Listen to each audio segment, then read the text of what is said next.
Support provided by the LSU Alumni Association and the Cook Hotel and Conference Center at LSU. Let's start down in New Orleans, where the last time Tulane and Army met was in the postseason. It was the championship game for the American 1 year ago, and Army handled the Green Wave very easily. Yes, it was one of those efforts that you don't want to remember, but they didn't forget either, as Tulane knew. With Army coming to town Saturday morning, they wanted some to get back to the Black Knights with what took place back in the postseason for the championship game. So we go to Ullman Stadium, breakfast there for the Tulane Green Wave. And Scott, during the first possession of this game, I went out and built a patio deck, came back, started digging a pool, took a shower, and Army still had the ball. This is no joke. They went 11 minutes and 44 seconds to go 48 yards. This is what they do. They bore you. They bore you until they hit that big play. It's just, I mean, it was just a gain of 2, a gain of 6, a loss of 1, a gain of 4, a run of 3, a gain of 0. Then there's a penalty. 48 yards in 12 minutes, and it all led to this, a field goal that he missed. After all of that, John Summerall was like, wait a minute, we get the ball? Woohoo! We get to play some football now. It was an unbelievable opening drive, and we talked about that Saturday. Scott talking about the discipline of Army and what they do. Well, when they got the ball, they came out slinging. Jake Retzlaff, Shaz Preston, 13 yards. Then on 3rd and 4, watch Retzlaff get hit here, goes airborne, comes down awkwardly. He would leave the game for a moment. He would come back, though. But when he leaves the game, Brendan Sullivan comes in. It's 4th down and 2 from the 8. He needs it, and he almost gets to the line, but the Black Knights hold him from getting the first down. So no points. Tulane turns it over on downs. Back half now of the second quarter. Retzlaff is back in, still throwing it. Arms working just fine. Bryce Bohannon for 23 yards. Eventually they get to the Army 12, and this time they do bring in Patrick Durkin, one of the best in the country, hasn't missed all year. He makes it again. It's 3-0. The closest Army got to a first half touchdown. Whoa, Scotty's wide open. It had to be a defensive breakdown, but he drops the ball. So under 30 seconds to go in the half, Dawson Jones is good from 43 yards, and we're tied at 3. Army's first possession of the third quarter, shocking. It goes more than 6 minutes, and they get it in on the quarterback sneak. It's 10-3 Black Knights. But the Wave respond with a 4-play drive.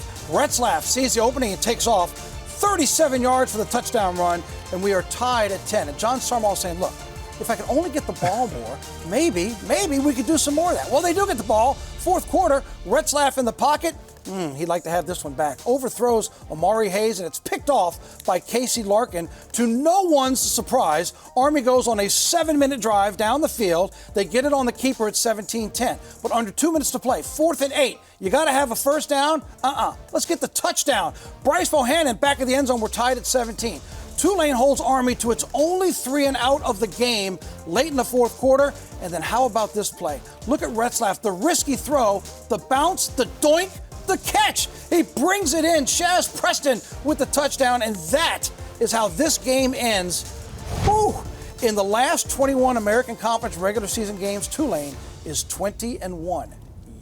24-17, they get the win over Army. Look at that time of possession, Scott. That's what we talked about. 39 minutes, basically, for Army. But Tulane makes the plays late when they need it. Retzlaff throws for 261 and a touchdown, rushes for 62 and another touchdown. A big win for the Green Wave as they now get set to take on Texas San Antonio in 2 weeks. We won the game. How about that? There's your stat line. But, man, we keep finding ways to win. This team's gritty, tough. They fight. I don't think anybody didn't believe. Like, we all believed we could do it. We moved the gun. I mean, I hate to be saying this. I said the exact same thing standing in this spot last week. We moved the ball really well again today. We just didn't finish in the red zone. And so, like, our offense has got all the confidence in the world to move the ball on anybody. We talked this week, a 3 and out against an option team is like a turnover. It's like getting a forced fumble.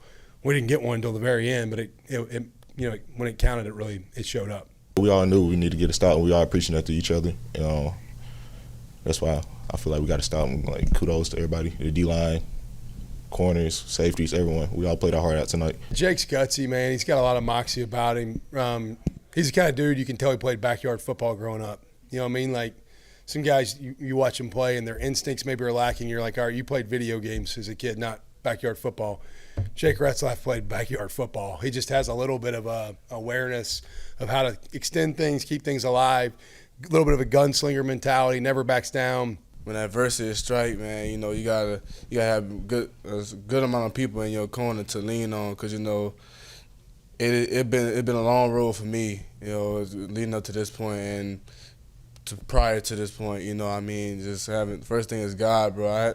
Without God, none of this ain't gonna happen. I mean, I got a good family. I got a good family and friends and loved ones that love me and, you know, just care about me so much, you know, that just keep me in high hopes. I'm just so happy for the guy. I mean, he works his tail off. He's trying to lead all the time. He's a guy who's kind of been around the block, like I have, like you said, and he's seen a good amount of football, and so he's ready to go beat the guy, be reliable. He's super cool in moments where something goes wrong. One of my favorite attributes about him is he's probably the guy I've hit the most on scramble opportunities, because when something goes wrong, he just keeps working. He just keeps finding a way to make it happen, and he did. He did that a couple times today on that play, that diving catch he made that they reviewed that was clearly a catch. They reviewed it, he made the catch. Like, he does that all the time. I could go back, Tulsa, he made a play just like that. I mean, I could go on and on about he makes those plays where it doesn't matter the chaos that might be going on. Shad's locked in, looking for work, looking to make something happen, and he did a great job of that today, and he's continued to do a great job of that all year, making him one of my most reliable targets on the field. I told him in the locker room, nobody's going to question our toughness. Now, we're not pretty yet. Like, if you were going to grade our pretty scale, it ain't real good looking right now. But we're finding ways to win. And I told him once we get pretty, we're already tough. If you match up pretty and tough together, we're going to be even a harder out. Right now, we're not maximizing our opportunities, and we got to continue to grow. That starts with me. It's not the players, it's me. I got to help the staff, equip them to be ready to capitalize better in a lot of areas, but a win is a win is a win.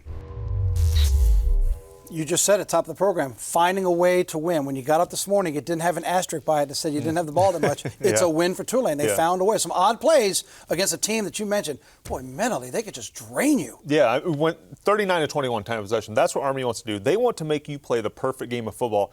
And that's the advantage Tulane has. They're a well-coached team. They're getting better with the penalties. The offense is coming alive. And Jake Restoff, 320, I got to be accurate. 320 yards of offense. 400 yards of offense by Tulane's offense. They're coming alive. It's just they played an opponent. What I like about this Tulane team is they know every single week there's going to be a different way that you have to approach a game. What do we have to do against that opponent we're playing that week to win that game? So we'll talk about offense in just a moment, but defensively, because that's your side of the ball. They were on the field for 40 minutes. So you have to give credit to that defensive side, if nothing else, for staying focused, because it's a death by 1,000 cuts. Yeah. It's 4 yards, it's 6 yards, maybe you get a penalty, then they go 8 yards. They're not a threat over the air, but to give them credit, late fourth quarter, one and only 3 and out when you had to have it. Army could have gone for it. They got 4 yards and then 2 yards. I believe it was like a 4th and 3. They rolled the dice and said, let's not give them field position. Let's kick it.